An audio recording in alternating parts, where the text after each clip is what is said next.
Sa pusod ng Metro Manila, ang lungsod na hindi natutulog.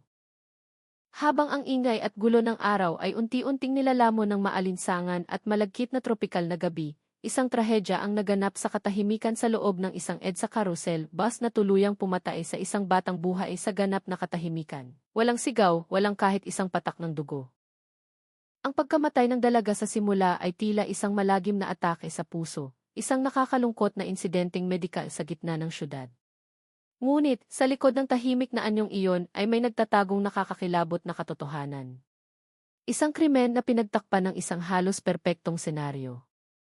Isang kamay ng demonyong nag-anyong tao ang umabot at sumakal hindi lamang sa isang buhay, kundi pati na rin sa tiwala at pag-ibig. Ito ay hindi aksidente. Ito ay isang sabwatan na kinalkula hanggang sa pinakamaliit na detalye. Isang kaso ng pagpatay na walang naiwang bakas na humamon sa pinakamatatalinong isipan ng mga investigador ng Philippine National Police. Pasado 10 oras 45 minuto ng gabi, Philippine Standard Time. Ang pagod at luma ng EDSA carousel bus, matapos ang buong araw na pakikipagbuno sa nakakabaliw na trapiko ng Kapitolyo, ay sa wakas dumating sa huling hintuan nito sa PITS, Parañaque Integrated Terminal Exchange. Umungal sa huling pagkakataon ang makina nito bago namatay na nagbalik sa hindi pangkaraniwang katahimikan sa lugar na iyon. Ang tanging naiwan ay ang ingay ng mga naglalalakong vendor at ang malamig, malagkit na hangin ng gabi. Si June, ang konduktor na nasa early 20 pa lamang at may maamo pang mukha, ngunit may paos ng boses dahil sa buong araw na pagsigaw at pagtatawag ng pasahero. Inunat niya ang kanyang katawan hanggang sa tumunog ito ng crack, bago sumigaw ng malakas mula sa harap hanggang sa dulo ng bus. PITS Terminal, huling babaan. Yung mga hindi pa bumababa, bilisan nyo na. Gusto ko na umuwi at matulog. Ilan sa mga huling pasahero ang tumayo ng matamlay, naglalakad pababa habang inaantok. Sumulyap si June, halos walang laman ang bus. May natira na lamang isang dalaga na nakaupo sa bandang dulo. Nakasuot siya ng puting t-shirt na may print ng cartoon character na medyo kupas na ang kulay. Simpleng asul na maong at luma ng rubber shoes. Talagang tipikal na hitsura ng isang estudyante sa kolehiyo. Ang kanyang malaking backpack na tela ay maayos na nakapatong sa kanyang hita. Ang isang bahagi ng kanyang earphone ay nakasabit sa kanyang leg. Ang kanyang ulo ay nakasandal sa bintana. Ang kanyang mahaba at itim na buhok ay nakalugay at tinatakpan ang halos buong mukha niya. Tila ba siya ay nakatulog ng napakahimbing. Nang makitang hindi man lang gumalaw ang dalaga, nagsimulang mainis si June, naglakad siya palapit ng nakasimangot. Miss, nasa terminal na tayo, hindi niyo ba naririnig? Bakit ang himbing naman ng tulog niyo? Dahan-dahang siniko ni June ang balikat ng dalaga. Walang reaksyon. Mas lalo siyang naiinis at inuga ito ng bahagyang mas malakas. Gising, baba na. Ngunit nanatili ang ganap na katahimikan. Isang malamig na pakiramdam ang biglang gumapang sa likuran ni June, hindi ito lamig mula sa mahina ng aircon ng bus. Mayroong mali. Nagsimulang manginig ang binata at yumuko ng mas malapit. Wala siyang narinig na tunog ng paghinga. Ang manipis na hamog na dapat sanang lumalabas sa kanyang bibig at nagpapalabo sa salamin ng bintana ay wala rin. Bumilis ang tibok ng kanyang puso. Nanginginig na hinawi ni June ang buhok na nakatakip sa mukha ng dalaga. At agad siyang nanigas. Sa ilalim ng dilaw at malabong ilaw ng bus, tumambad ang isang magandang hugis itlog na mukha na may nakakakilabot na pamumutla. Ang kanyang mga labi na dapat ay namumula ay nangingitim na ngayon at tuyo. Ang paligid ng kanyang mga mata ay medyo nangingitim. Hindi dahil sa puyat, kundi dahil sa kulay ng buhay na tuluyang naubos. Kalahating nakapikit ang kanyang mga mata, ngunit mula sa makitid na puwang ng kanyang talukap, ang kanyang mga pupil ay blanko at nakatitig sa kawalan. Nakapatong ang kanyang mga kamay sa ibabaw ng backpack, ang kanyang mahahabang daliri ay maputla, ngunit ang mga dulo ng kuko ay may malamig na kulay asul at lila. Diyos ko po! Panginoon ko! Napaatras si June, nadapa sa upuan hanggang sa muntik ng matumba. Nautal siya, nawala ng boses dahil sa matinding gulat at takot. Tumalikod siya at sumigaw patungo sa upuan ng driver. Mang Tomas, bilis! Punta kayo rito, Mang Tomas. Wala na siya rito, patay na siya, Mang Tomas. Ang matandang trooper, si Mang Tomas, ay narinig ang panikang sigaw at nagmamadaling lumapit. Isang tingin pa lamang, ang kanyang mukhang sunog sa araw ay biglang nagbago ng kulay. Hindi niya kayang hawakan ang dalaga. Napaatras na lamang siya at nanginginig na inilabas ang kanyang lumang keypad na cellphone upang ideal ang 911. Shutterstock. Explore.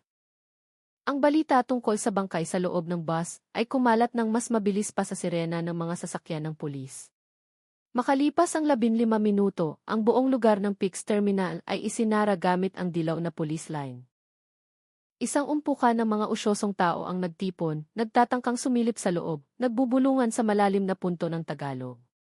Sabi nila estudyante raw, baka na-overdose sa droga, komento ng isang tindero ng balut habang napapailing. O baka naman na broken-hearted tapos uminom ng lason. Ang mga kabataan ngayon, pagdating sa pag-ibig, masyadong bulag. Isang angkas rider ang nagbigay ng opinyon na parang alam niya ang lahat.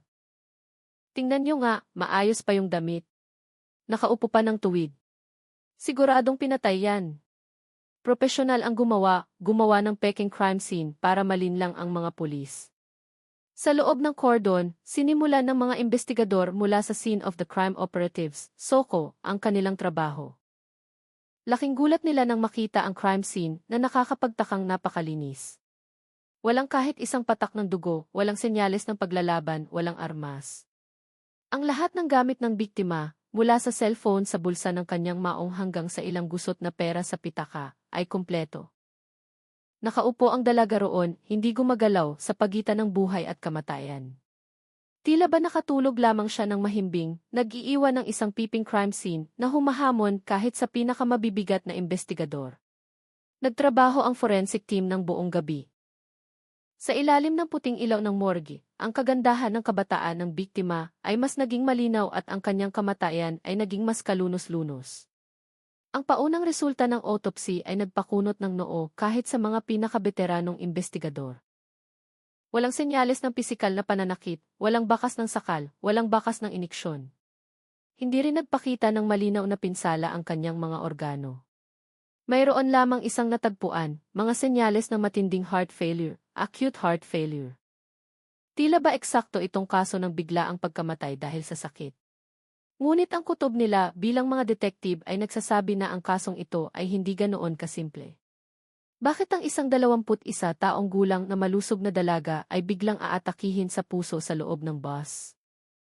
Ang pagkakataong ito ay masyadong perpekto kaya't lubhang kahina-hinala. Ang una at kaisa-isang clue sa crime scene ay ang lumang cellphone sa bulsa ng maong ng biktima. Agad na kumilos ang special team. Hindi nakalock ang cellphone. Isang pambihirang swerte. Ang mga contact, photo gallery, at messenger app ay mabilis na nagbunyag sa pagkakakilanlan ng dalaga. Ang biktima ay si Cinta Rosario, 21 taong gulang, Tubong Bicol. Si Cinta ay isang graduating student sa University of the Philippines, VP, Diliman. Isang dalaga na kilala sa kampus dahil sa kanyang mahusay na academic record at ang kanyang maganda at maamong hitsura. Nangungupahan siya sa isang maliit na kwarto kasama ang kanyang kaibigan sa Cruz na Liga sa Quezon City, hindi kalayuan sa ruta ng bus. Pagsapit ng bukang liwayway, pinuntahan ng mga investigador ang boarding house ni Cinta. Maliit lang ang kwarto, mga 12 square meters lang, pero napakaayos. Sa ibabaw ng study table, nakabukas pa ang mga libro. Ilang maliliit na larawang nakadikit sa dingding ay nagpapakita ng isang dalaga na laging nakangiti. Isang ngiting malinaw at puno ng buhay. Ang kanyang roommate, matapos makabawi sa gulat at pagkahimatay, ay nagbigay ng mahalagang impormasyon. Ayon sa kanyang kaibigan, si Cinta ay isang pribadong tao. Ngunit nitong nakaraang taon, nagsimula siyang magkaroon ng relasyon sa isang lalaking nagngangalang Sebastian, Basti E. Cruz, 27 taong gulang. Nagtatrabaho ang lalaking ito bilang debt collector para sa isang lending app. Maayos siyang manamit, ngunit ang kanyang karakter ay napakadominante at possessive. Kinokontrol niya si Cinta hanggang sa hindi na siya makahinga, umiiyak na kwento ng kaibigan. Saan pupunta? Anong gagawin? Sino kasama? Kailangang laging mag-report si Cinta. Palihim pa niyang nilagyan ng tracking appy ang cellphone ni Sinta. Madalas ko silang makitang nag-aaway ng matindi. Nagiging bulag siya sa selos tapos naninira ng gamit. Mga 2 buwan na ang nakalipas dahil hindi na niya kaya, formal na nakipaghiwalay si Sinta. Ngunit hindi ito matanggap ni Basti. Nagsimula siyang magsagawa ng mental torture kay Sinta na may daan-daang tawag at text araw-araw. Ang pinakamasama ay nang magsimulang magpakita si Sinta ng senyales na nakikipagpalagayan loob siya sa isang lalaking kaklase, doon na nabaliw si Basti. Dito natuklasan ng mga investigador ang pinakamahalagang clue. Sa folder ng mga naburang mensahe na matagumpay nilang na-recover mula sa cellphone ni Sinta, nakita nila ang serye ng mga text mula kay Basti na may malinaw na banta. Akala mo makakatakas ka sa akin. Sinasabi ko sa'yo, kung hindi ka mapapasakin, walang ibang lalaking makakakuha sa'yo. Sino yung lalaking yun? Ibigay mo sa akin pangalan niya. Tingnan natin kung buo pa siya para makipag-date sa'yo. At ang huling mensahe ay ipinadala noong hapon bago ang insidente, na ang tono ay biglang naging malambing sa nakakatakot na paraan. Sorry sa lahat. Magkita na lang tayo sa huling pagkakataon. Ibibigay ko na sa'yo ang kalayaan mo. Inom lang tayo saglit ng milk tea. Mag-usap tayo ng maayos tapos tapusin na natin sa paborito nating cave mamayang gabi. Isang baso ng milk tea. Isang maliit na detalye na naging susi sa pagbukas ng pinto ng katotohanan. Agad na sinuri ng mga investigador ang key footage sa milk tea shop kung saan nakipagkita si Basti. Ipinakita sa video na sina Sinta at Basti ay nakaupo at nag-uusap. Nakita si Basti na iniabot ang milk tea kay Sinta. Ngunit, isang napakahalagang detalye ang nakuha ng kamera. Sa isang saglit kung kailan hindi nakatingin si Sinta, palihim na may inihulog si Basti sa inumin niya. Naging malinaw na ang kasong ito ng pagpatay. Ito ay hindi bigla ang pagkamatay. Ito ay pagpatay gamit ang laso na ikinubli ng perpekto. Halos tiyak na ang salarin. Agad na naglabas ng warrant of arrest para kay Sebastian Cruz sa buong Metro Manila. Habang palihim na inilalabas ang utos na hanapin si Basti, nakatanggap ang tracker team ng nakakagulat na impormasyon. Ang lalaki ay hindi man lang tumakas.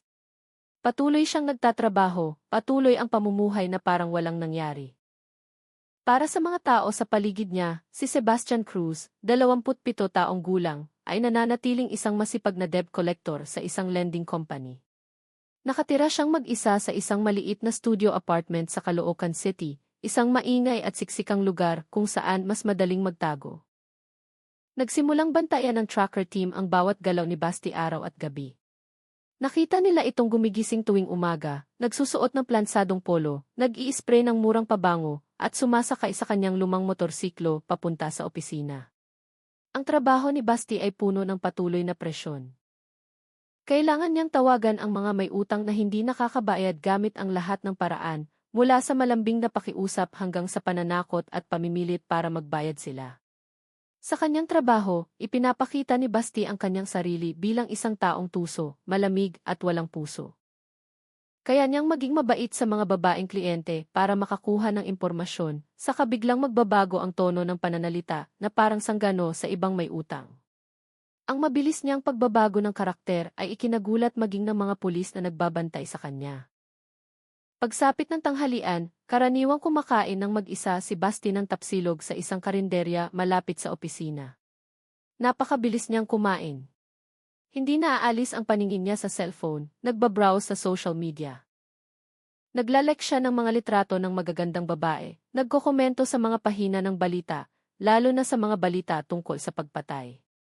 Isang pulis na nakapangsibilyan at nakaupo malapit sa kanya ang bahagyang narinig siyang bumubulong habang nagbabasa ng balita tungkol sa isang kaso ng pagpatay. Tanga, hindi malinis ang trabaho kaya nahuli. Tanga, hindi malinis kaya nahuli. Sinabi niya ito nang may mapangutyang ngiti, isang ngiti na puno ng kasiyahan at kayabangan. Pagsapit ng gabi, wala ring espesyal sa buhay ni Basti. Bumalik siya sa kanyang apartment, minsan ay dumadaan sa kanto para uminom ng ilang bote ng Red Horse Beer, kasama ang mga katrabaho. Sa mga inuman na iyon, madalas magyabang si Basti tungkol sa kakayahan niyang maningil ng mga makunat magbayad. At tungkol sa mga sandaling nakikipagrelasyon siya sa mga inosenteng babae. Ipinapakita niya ang imahe ng isang makaranasang playboy. Ngunit sa kanyang mga mata, obserbasyon minsan ang kawalan at kalupitan na nakakapangilabot. Walang sinuman, kahit ang pinakamalapit niyang katrabaho, ang nakarinig na binanggit niya ang pangalang Sinta Rosario. Tila ba hindi kailanman naging parte ng buhay niya ang dalaga. Ang lamig at pagiging kalmado ni Basti ang mas lalong nag-alala sa pinuno ng investigation team na si Police Major Jose Ignacio. Sinasadya ba niyang maglaro ng perpektong palabas o naniniwala talaga siyang hindi matutuklasan ang kanyang krimen? Samantala, sa isa pang linya ng investigasyon, matagumpay na nakahanap ang team ng Star Witness. Ang saksi ay isang angkas rider na naghatid sa mag-asawang kamukhang-kamukha ni na Basti at Sinta sa isang budget hotel sa isang eskinita sa Cubao noong gabi ng insidente. Tandang-tanda ko po ang lalaking iyon. Inaalalayan niya ang babae, sabi niya na lasing daw ang girlfriend niya sa isang birthday party. Napakahina ng katawan ng babae noon, halos walang malay. Nagtaka nga ako eh. Lasing pero tahimik lang. Walang boses kahit kaunti. Nakasuot ng face mask yung lalaki. Mata lang niya ang nakikita at napakailap ng tingin niya. Mula sa pahayag na ito, mabilis na natukoy ng pulisya ang hotel kung saan dinala ni Basti si Sinta. Kahit gumamit siya ng peking DC para magrenta ng kwarto, nakunan ng tiis ng hotel ang lahat. Ang imahe ni Basti habang karga ang halos walang malay na si Sinta papasok sa kwarto ang naging matibay na ebidensya na nag-ugnay sa lahat ng detalye ng kasong ito. Ngayon, bawat galaw ni Sebastian Cruz ay nasa kamay na ng mga pulis. Ang huling lambat ay naghihintay na lamang ng tamang oras para hilahin. Ang dilaw na ilaw ng poste sa kalsada ay tumatama sa baku-bakong aspalto. Isinubo ni Sebastian Cruz ang huling kagat ng kanyang hapunan. Nagbayad at sumakay sa kanyang lumang motorsiklo. Hindi siya umuwi. Dumaan siya sa isang sari-sari store sa kanto, kung saan madalas tumambay ang mga rider at mga tambay. Umorder siya ng isang malamig na Red Horse, nagsalin sa isang maruming baso, at umupong mag-isa. Nakatutok ang mga mata sa cellphone. Nagsisigawan ang mga kabataan sa kabilang mesa dahil sa nilalaro nilang online game. Nagliliparan ang mga mura at asaran. Ngumiti ng palihim si Basti. Ang maingay at magulong kapaligirang ito ang nagpaparamdam sa kanyang ligtas siya. Binuksan niya ang Facebook at nagbasa ng mga balita tungkol sa kaso ng namatay na estudyante sa EDSA Carousel. Natuwa siya sa mga inosenteng komento ng mga netizen. Perpekto, bulong niya sa kanyang sarili. Walang bakas. Wala siyang ideya na ang lambat na inilatag ng investigation team ay hindi mga diwangwang na sasakyan o makabagong radio na parang sa pelikula. Ang lambat ay ang nagtitinda ng sigarilyo na kapapasok lang, ang mag-asawang nag-aaway malapit sa kariton ng fishball sa kabila, at ang tambay na kakabigay lang sa kanya ng beer. Lahat sila ay mga undercover na pulis. Ilang oras na sila roon. Matyaga tulad ng isang predator na naghihintay sa pinakamahinang sandali ng biktima niya. Nakaupo si Major Ignacio sa loob ng isang itim na Innova na nakaparada hindi kalayuan. Hindi maalis ang tingin niya sa binocular. Nagbigay siya ng senya sa pamamagitan ng isang silent messenger call, gamit lamang ang mga napagkasunduang simbolo. Naipadala na ang signal. Ang binatang may tatoo sa kabilang mesa na kanina inagmumura ay biglang tumayo. Hindi para awayin ang kaibigan, kundi para sumugod patungo kay Basti. Kasabay nito, ang angkas rider na kanina inakayuko sa kanyang motor ay tahimik ding tumayo at hinarangan ang labasan ng eskinita. Ibinaba ng tindero ng sigarilyo ang kanyang paninda. Ang lahat ng galaw ay sabay-sabay na nangyari, kasing bilis ng kidlat at nakamamatay. Ang unang lumapit kay Basti ay ang pulis na nagpanggap bilang tambay. Tinapik niya ng malakas ang balikat ni Basti na may halong pang-aasar. Hay, ikaw si Basti na debt collector, di ba? Nagulat si Basti at napaangat ng ulo. Base sa reaksyon ng kanyang propesyon, sumigaw siya, sino ka? Anong kailangan mo? May itatanong lang ako, sabi ng binata, ngunit ang kamay nito ay nakakapit na sa pulso ni Basti na kasing tigas ng bakal. Yung babaeng nagngangalang Sinta, kilala mo? Ang mga salitang babae at Sinta ay tumama sa isipan ni Basti. Biglang namutla ang mukha niya. Nawala ang lahat ng kanyang pagiging kalmado. Narealize niya na hindi ito pananakot mula sa umutang. Pulis ito. Gamit ang reflexes ng isang hayop na na-corner, umuwol si Basti at ginamit ang malayang kamay para abutin ang bote ng Red Horse sa mesa. Balak itong ihampas sa ulo ng pulis. Hayop ka! Hindi pa niya tuluyang naiwas-iwas ang bote nang hampasin ng isa pang pulis mula sa likod ang kanyang siko. Ang mabilis at tumpak na siko ay nagpamanhid sa braso ni Basti. Nabitawan niya ang bote na nabasag ng pira-piraso sa semento. Kasabay nito, dumamba ang nagpanggap na rider, isang hasang paghampas ang nagpalipad sa katawan ni Basti bago siya malakas na bumagsak sa lupa. Ang pagbagsak na iyon ay nakapagpahilo sa kanya. Napilitang lumabas ang hangin sa kanyang baga, kaya napaungo na lang siya. Ang tuyong klak ng posas ay malamig na umalingaw-ngaw.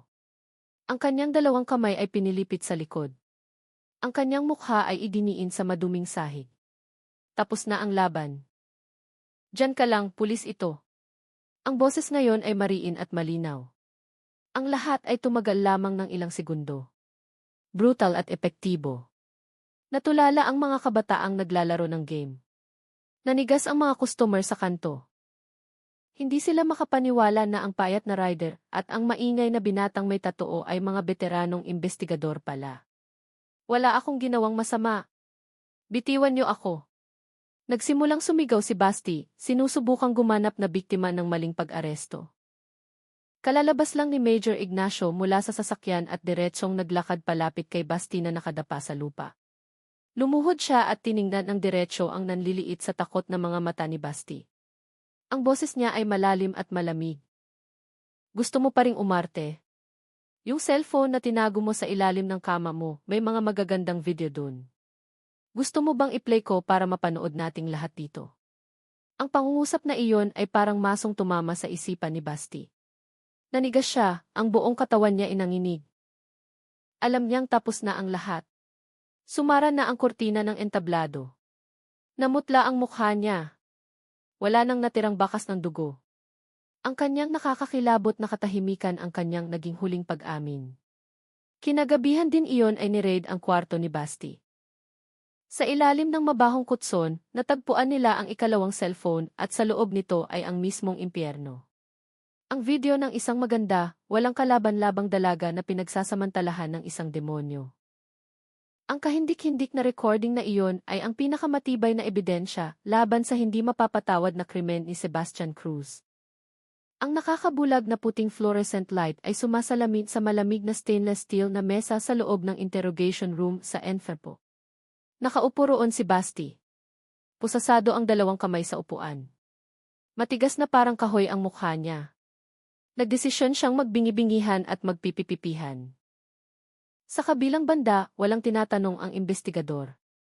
Tahimik lang na nagsisindi ng yosi. Ang puting usok na may amoy ng tabako ay lumutang sa hangin na kasing bigat ng atmosfera sa kwarto. Tapos na ang pelikula, biglang nagsalita ang investigador. Blanko ang tono nito. Hanggang kailan ka magpapanggap na biktima? O gusto mong ikwentuhan kita? Tingnan natin kung kilala mo. Hindi sumagot si Basti. Nakatitig lang siya sa pader. Malalim na humitit ng sigarilyo ang investigador at nagsimulang magkwento sa tonong parang nagbabasa ng report. May isang debt collector na naging kasintahan ng isang EE student. Mahal niya ang babae, o mas magandang sabihin na gusto niyang angkinin ang babae. Kinontrol niya ito, naging bulag sa selos. Pinahirapan hanggang sa hindi na kinaya ng babae at nakipaghiwalay. Nagalit ang lalaki. Hindi niya matanggap ang pagkatalo. Naisip niya na kung hindi mapapasa kanya ang babae, sisirain na lang niya ito.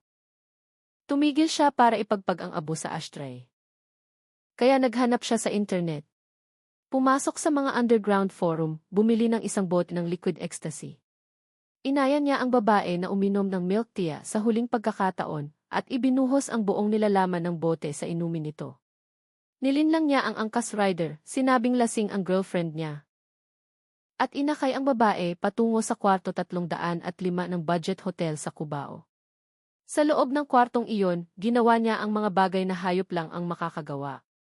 Pamilyar ka ba sa kwentong ito, Basti? Nagsimulang pagpawisan ang noo ni Basti. Tahimik pa rin siya, ngunit mahigpit ang kagat niya sa labi. Si Major Jose Ignacio, na kanina patahimik na nag-obserba, ay nagsalita na. Malalim at mabigat ang kanyang boses parang maso. Pwede kang manahimik pero may mga bagay na hindi pwedeng itago. Binuksan niya ang kanyang laptop, itinuon ang screen patungo kay Basti. Hindi niya agad pinindot ang play. Hinayaan niya munang titigan ni Basti ang thumbnail sa screen, siya mismo na nakayuko sa mukha ng walang malay na si Sinta. Pagkatapos ay pinindot niya ang play.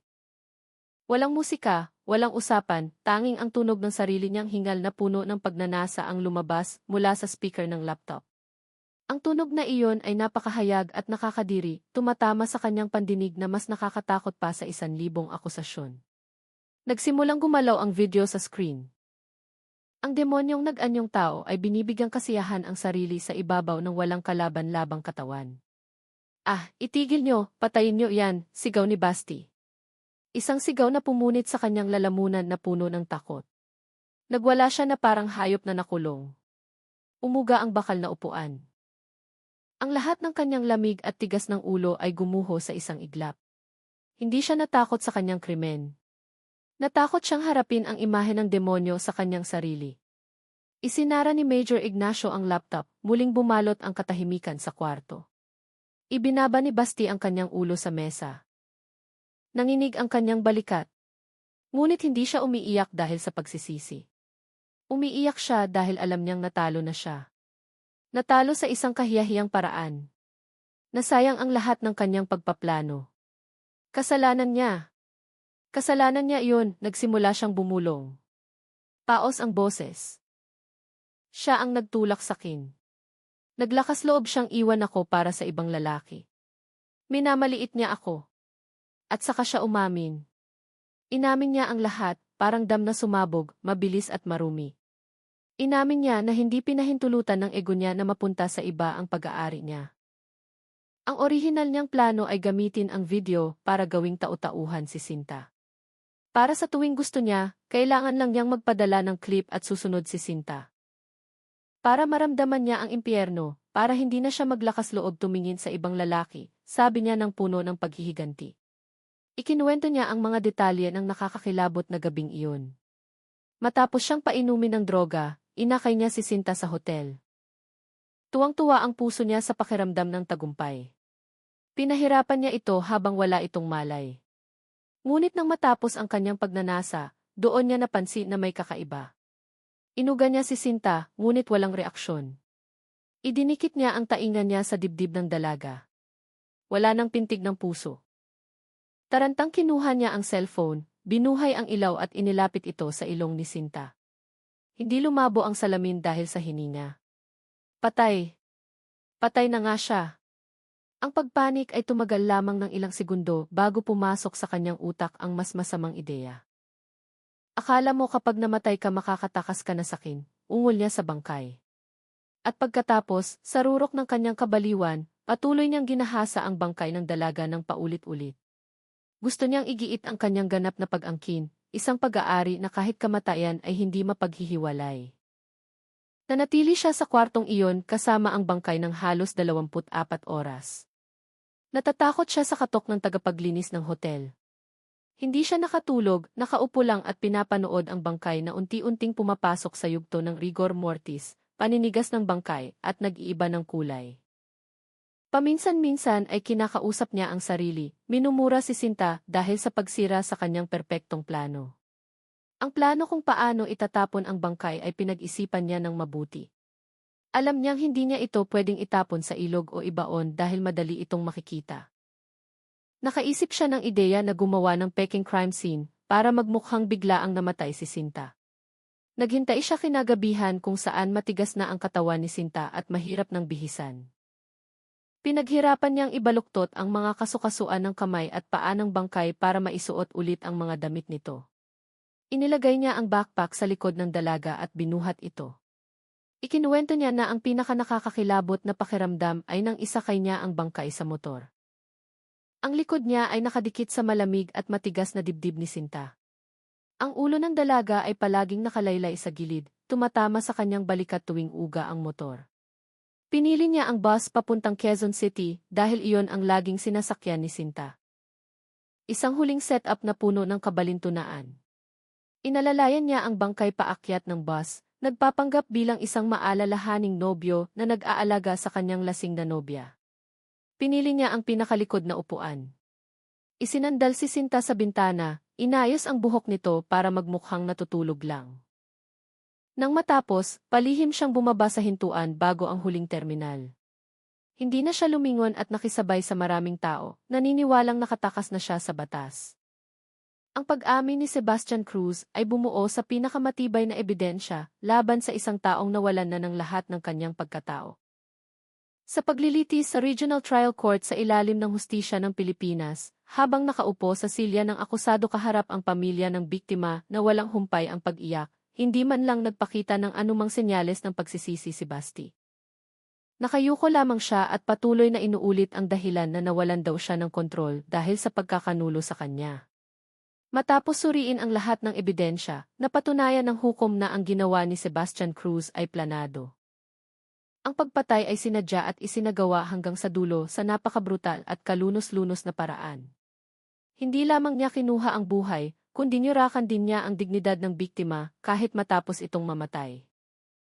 Ipinapakita ang pagiging hayop at pagkawala ng konsensya na nagpapatunay na ang akusado ay hindi na maaaring magbago o marehabilitate. Batay sa Article 248, murder, at Article 266E, rape, ng Revised Penal Code ng Pilipinas, iginawad ng hukom ang pinakamabigat na parusa na tuluyang aalisin ang salarin sa lipunan.